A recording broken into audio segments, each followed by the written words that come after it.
Como vimos anteriormente, estas estructuras de pensamiento no permanecen limitadas al plano espiritual, sino que pueden proyectarse sobre movimientos filosóficos, políticos, culturales y llegar incluso a instituciones concretas. Conviene realizar un breve paréntesis para señalar que si bien esta mezcla entre esoterismo y política puede resultar extraña o inverosímil para el ciudadano de la actualidad, no debe olvidarse que la conexión entre lo espiritual y lo político fue, durante gran parte de la historia humana, la regla y no la excepción. Tal es así que la filosofía de los antiguos griegos no puede ser comprendida sin incluir la perspectiva religiosa. Lejos de quedarse en el pasado, esta tendencia continuó a lo largo de toda la historia, teniendo como hito incontestable la Revolución Francesa, cuyo hecho de esoterismo más claro ocurrió el 10 de noviembre de 1793, cuando se celebró en la Catedral de Notre Dame de París una ceremonia dedicada a la diosa Razón, transformando temporalmente la catedral en un templo de la razón. Por esto mismo, los cristianos que se negaban a abandonar su fe y convertirse a lo que llamaron como la religión cívica fueron asesinados, e iglesias fueron cerradas, desacralizadas o convertidas en templos de la razón. La laicidad como la entendemos hoy día, no aparecería hasta 1791 en Estados Unidos con la primera enmienda, que prohibió al Congreso establecer una religión oficial. Por lo que fue recién a partir de entonces que progresivamente los ciudadanos de distintos estados se vieron liberados de profesar la religión de sus líderes. Por lo anterior, debe señalarse que lo verdaderamente llamativo no es la existencia de vínculos entre ideas espirituales y proyectos políticos, ya que ambos forman parte de dimensiones propias del ser humano y han estado vinculados a lo largo de siglos. Lo verdaderamente llamativo es la rapidez con la que dejamos de considerar esa relación como un posible factor de influencia sobre las ideas políticas y la cultura en general, relegando la exigencia de laicidad casi exclusivamente al cristianismo. Pero mientras solo se preocupan de que la propuesta cultural y política no vaya a ser cristiana, otras corrientes religiosas y esotéricas quedaron fuera del mismo nivel de observación crítica. Esto favoreció, en muchos casos, la progresiva censura y persecución del pensamiento cristiano y una creciente exaltación cultural e institucional de otras expresiones religiosas o espirituales. Esto pasó casi inadvertidamente para el ciudadano de a pie, lo que se explica por el profundo desconocimiento de estos temas, ya que la mayoría fue educada lejos de la fe y por lo tanto ignora los símbolos, las prácticas y las ideas de este tipo. Este apartamiento silencioso de la vida religiosa se debe a la sinergia de dos movimientos. Por un lado, la exaltación teórica del pensamiento científico que pronto devino en la exaltación teórica del dogma pseudocientífico. Y por el otro, la ridiculización y difamación de los sentimientos y prácticas místicas y religiosas del judaísmo y del cristianismo, lo que devino en una estigmatización de ambas creencias para los círculos intelectuales y académicos. Encontramos una vez más que la estructura se repite, la existencia de un grupo de seres superiores, en este caso los autodenominados intelectuales que según su propio relato se opone a un sistema que manipula y somete a la humanidad sin que ésta lo perciba plenamente. Surge así una nueva dinámica dialéctica que se suma a la ola de categorías en conflicto, los intelectuales contra los judeo-cristianos.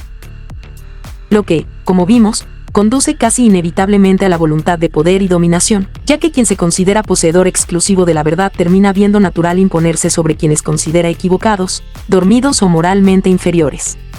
Los integrantes de estos tipos de grupos no tienen miramientos a la hora de cambiar de discurso, contradecir aquello que alguna vez aseguraron con vehemencia o descartar sus premisas más difundidas como si se tratara de castillos de arena. Como se dijo, esta característica parece derivar principalmente de dos factores: la ausencia de una moral sólida y estable, y la adopción de premisas irracionales o subjetivas, que terminan debilitando cualquier pretensión de coherencia interna del sistema ideológico. Y es por todo esto que la política dejó de ser una práctica racional para volverse en un sistema esotérico ideológico. Una de las pruebas más claras la encontramos en la versión moderna de la dialéctica despiertos contra dormidos, esto es, en el feminismo progresista.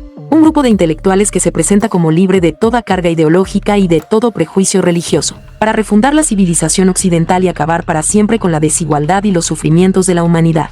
Y así como para los despiertos el demiurgo es presentado como la fuerza que mantiene cautiva a la humanidad dentro de una falsa realidad, el feminismo presenta al patriarcado como una estructura total de dominación presente en la cultura, el lenguaje, la familia y las relaciones humanas, cuya influencia y dominio es ignorada por la masa adormecida. El núcleo doctrinal de esta ideología se ubica en torno a las políticas de interrupción voluntaria del embarazo, cuyo seguimiento histórico nos sirve para ilustrar con claridad cómo funcionan estas corrientes esotérico-políticas totalitarias. Cuando los proyectos de ley de interrupción voluntaria del embarazo son propuestos para su aprobación, suele establecerse un límite legal máximo que ronda las 12 o 14 semanas. Este estándar se fundamenta principalmente en la idea de que, durante ese periodo, el embrión aún no habría alcanzado un desarrollo neurocerebral suficiente como para experimentar dolor o tener conciencia. A este argumento suelen sumarse otros, como el de la viabilidad extrauterina o la efectividad de los medicamentos utilizados, ejemplo del misoprostol, ya que cuanto mayor es el tiempo de gestación, menor suele ser su eficacia. Estos fueron durante años algunos de los argumentos centrales presentes tanto en publicaciones científicas como en debates parlamentarios y discusiones civiles. Particularmente, la idea de la falta de conciencia o sensibilidad del feto fue sostenida reiteradamente por asociaciones pro-choice, hasta el punto de instalar en gran parte del imaginario popular la noción de que en ese periodo el niño no es más que un simple cúmulo de células, pese a que a esa altura ya existe un desarrollo biológico humano claramente reconocible. Durante años, este fue el gran argumento científico y emocional con el que se buscó tranquilizar a la población. Sin embargo, tiempo después, los mismos sectores que defendían con vehemencia ese límite de las 12 o 14 semanas, comenzaron a reclamar que el aborto se extienda mucho más allá de las 20 semanas, llegando incluso, en algunos casos, a sostener su admisibilidad hasta el nacimiento. Y entonces surge inevitablemente la pregunta: si la solidez de aquellas premisas era tal que motivó y fundamentó leyes, ¿por qué ahora pueden ser descartadas con tanta facilidad? La estrategia de este desdibujamiento de los límites a la interrupción del embarazo en el 9º mes es un proceso que comienza a desarrollarse de forma silenciosa y marginal, dando la impresión de tratarse de hechos aislados o excepcionales. Sin embargo, quien observa con atención puede percibir ciertas similitudes con la manera en que suelen implementarse las primeras fases de cambios culturales profundos. De forma esporádica aparecen activistas defendiendo la interrupción del embarazo hasta el 3er trimestre. Luego se difunden relatos sobre mujeres que debieron abortar clandestinamente embarazos muy avanzados. En un país se extiende el plazo legal hasta las 24 semanas, en otro se despenaliza hasta el momento del parto. Es la abertura de la conocida ventana de Overton. Así, lo que inicialmente se presenta como algo excepcional, extremo o marginal, poco a poco empieza a instalarse en el debate público como una posibilidad legítima, haciendo que lo que ayer parecía impensable, termine lentamente normalizándose a escala cultural política global. Al igual que una represa colapsa por una mínima fisura, el fenómeno descrito con la ventana de Overton no transforma una sociedad mediante una imposición inmediata y violenta, sino a través de pequeños desplazamientos cuidadosamente dosificados. Ideas que en un principio resultarían impensables o absurdas son introducidas de forma gradual, casi imperceptible, primero como hechos aislados, luego como un nuevo fenómeno social, hasta que la repetición constante, principalmente desde los medios de comunicación, termina normalizando aquello que antes parecía imposible. A pesar de su apariencia inocente y espontánea, el cambio no depende del azar, sino de una sucesión de tácticas, movimientos mínimos, acumulativos y estratégicos, donde cada paso parece insignificante por sí solo, pero todos juntos terminan alterando la estructura completa de percepción social. Y cuando finalmente se advierte la magnitud del impacto, el proceso ya se encuentra demasiado extendido y arraigado como para ser contenido. La idea ya penetró en el lenguaje, en la cultura, en las instituciones y en la vida cotidiana. Es un efecto mariposa que no emerge del caos, sino de la planificación y la estrategia. Una cadena de eventos impulsada por quienes buscan imponer su visión ideológica y política cueste lo que cueste. En Uruguay, uno de los principales actores políticos y sanitarios a favor de la despenalización del aborto ha sido el Dr. Leonel Brioso. A lo largo de los años, el discurso de este referente fue acumulando contradicciones cada vez más difíciles de conciliar. Se presentó a sí mismo con la intención original de subvertir el orden establecido, por lo que mientras el aborto era ilegal asesoraba a mujeres para que lo llevaran a la práctica de manera segura. Mientras afirmaba públicamente que la legalización volvería al aborto una práctica infrecuente, cosa que aún sostiene sin titubeos, a pesar de que las cifras lo contradicen. Paralelamente, defendió la ampliación constante de los límites legales, y en 2022, a 10 años de la despenalización, comenzó a solicitar la extensión del plazo hasta las 20 semanas en medios de comunicación, y a hablar de la despenalización total referenciado a modelos como el canadiense. Eso es un poco el modelo al cual desde iniciativas sanitarias de alguna manera aspiramos en lo estratégico, ¿no? No estamos planteando un debate ahora, pero sí creemos que hay que fijarse en esos países.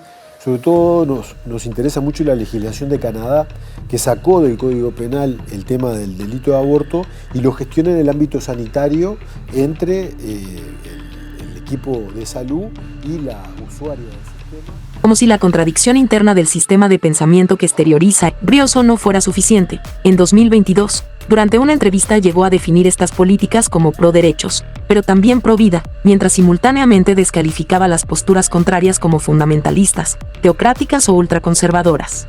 Yo creo, me viene a la mente una consigna, ¿no? Quien olvida su pasado está condenado a repetirlo.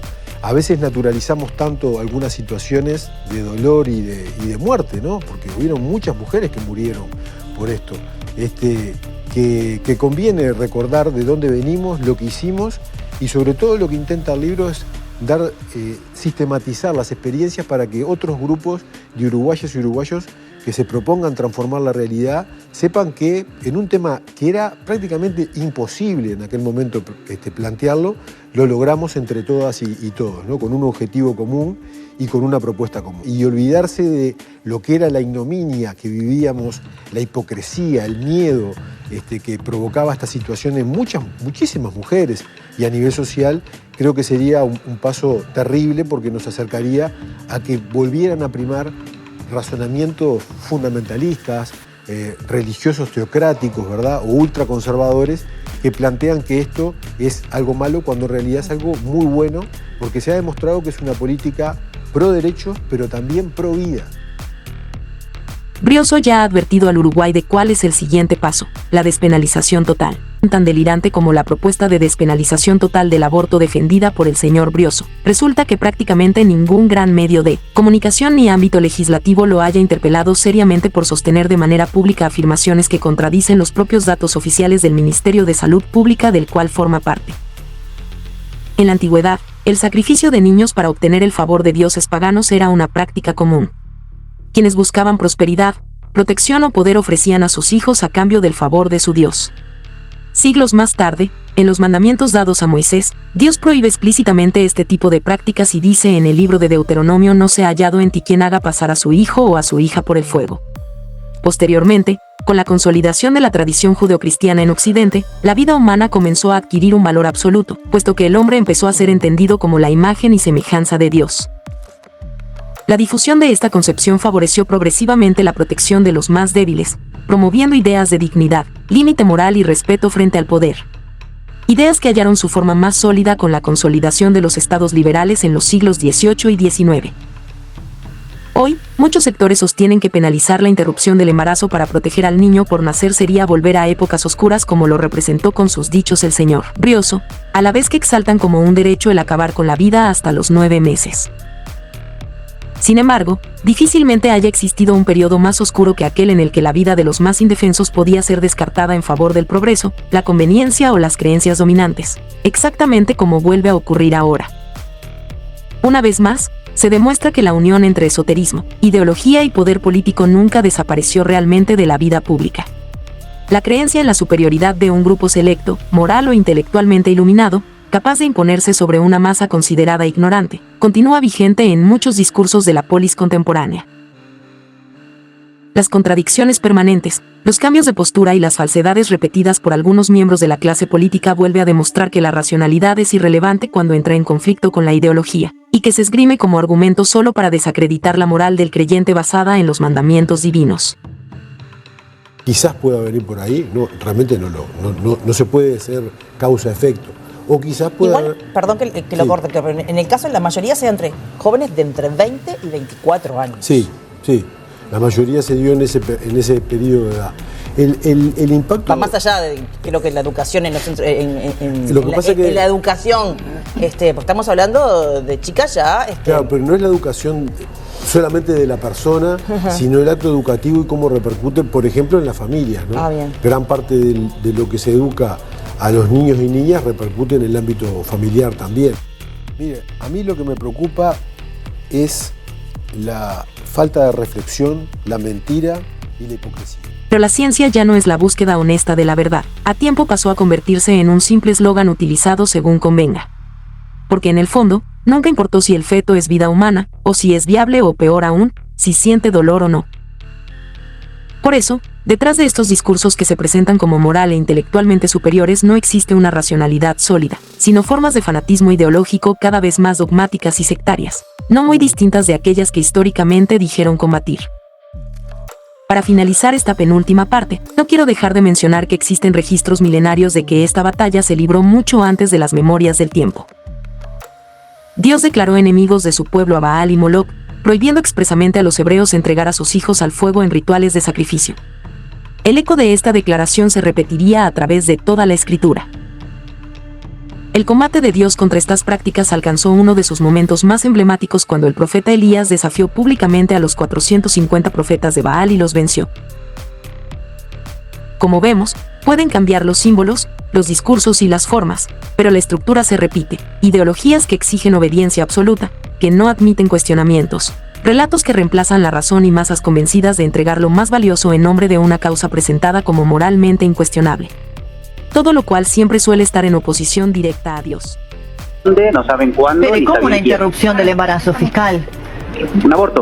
Pero no, mire, eso no es ni legal ni posible a los 8 meses de embarazo. ¿Cuántos meses de embarazo tenía? 8 meses. Bueno, discúlpeme, doctor, pero a los 8 meses de embarazo no hay ningún aborto ni interrupción del embarazo posible, es un asesinato. No es un aborto, si no ha nacido, una vez que nace podemos hablar de homicidio. Claro, pero es lo que...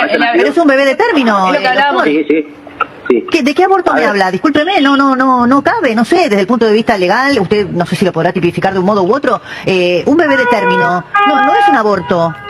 Sí, la verdad que yo no voy a discutir una cuestión ideológica, ni no creo que usted... No, mire, no es ideológica, yo fui una de las periodistas que fue a hablar al Congreso para que se promueva la ley de interrupción del embarazo, y hace décadas que, desde mi lugar en los medios de comunicación, he peleado para que la interrupción del embarazo sea legal en la Argentina. Entonces yo promoví, desde mi lugar como comunicadora, la legalización de la interrupción de los embarazos, pero a los 8 meses es un asesinato, no hay una interrupción del embarazo, sino es un eufemismo, lo disfrazamos, todos decimos sí, fue para hacerse una interrupción del embarazo. A los 8 meses es un crimen. Es un crimen, pero se llama aborto. Se llama aborto, claro que sí. Esta mina fue al Congreso, fue una de las que habló a favor, se paró en un estrado y dio las razones a los diputados de por qué votar la ley y no leyó la ley. Estaba diciendo, esto no es legal, sí, Débora, esto es legal y esto es lo que vos fuiste a defender y lo que vos no leíste. Fuiste a